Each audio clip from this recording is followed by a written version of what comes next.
Hi guys, good morning. ಬೆಳಗ್ಗೆ ಎದ್ದು ಇವತ್ತು ಸಂಡೇ ಆಗಿರೋದ್ರಿಂದ ರಜೆ ಆಯಿತು. ಹಂಗೆ ಮೊಟ್ಟೆ ಪಲಾವ್ ತಿಂದು ಮಮ್ಮಿಗೆ ಹೊಟ್ಟೆ ನೋಡ್ತಿತ್ತು ಅಂತ ಜೀರಿಗೆ, ಶುಂಠಿ, ಚಕ್ಕೆ ಹಾಕಿ ನೀರು ಕಾಯಿಸಿ ಕೊಟ್ಟೆ. ಹಂಗೆ ಫಿಲಮ್ ನೋಡ್ತಾಯಿದ್ವಿ. ನಾನು ನಂದಿನಿ, ರೋಶ್ನಿ, ರಿಷಿ ಅಂತ ಚಾರ್ಲಿ ಫಿಲಮ್ ನೋಡ್ತಾಯಿದ್ವಿ. ಹಂಗೆ ನೆಲ್ಲಿಕಾಯಿ ಕಿತ್ಕೊಂಡು, ಮೆಣಸಿನ್ಕಾಯಿ ಕೂಡ ಇಲ್ಲೇ ಇತ್ತು, ಕಿತ್ಕೊಂಡು ಹಂಗೆ ಒಂದು ಗ್ಲಾಸ್ಗೆ ಹಾಕ್ಕೊಂಡು ಉಪ್ಪು ಹಾಕಿ ಜೀರಿಗೆ ಹಾಕ್ಬಿಟ್ಟು ಅದನ್ನು ಚೆನ್ನಾಗಿ ಕುಟ್ಕೊಬೇಕು. ಕುಟ್ಕೊಂಡು ಟೇಸ್ಟ್ ತುಂಬ ಚೆನ್ನಾಗಿ ಬಂದಿದ್ದು.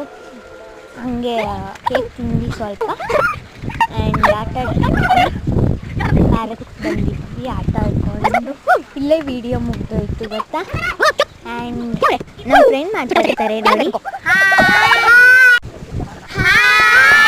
ಇದ್ರ ಕಂಟಿನ್ಯೂಸ್ ಬ್ಲಾಗ್ ನೆಕ್ಸ್ಟ್ ಬ್ಲಾಗಲ್ಲಿದೆ. ಬಾಯ್ ಬಾಯ್.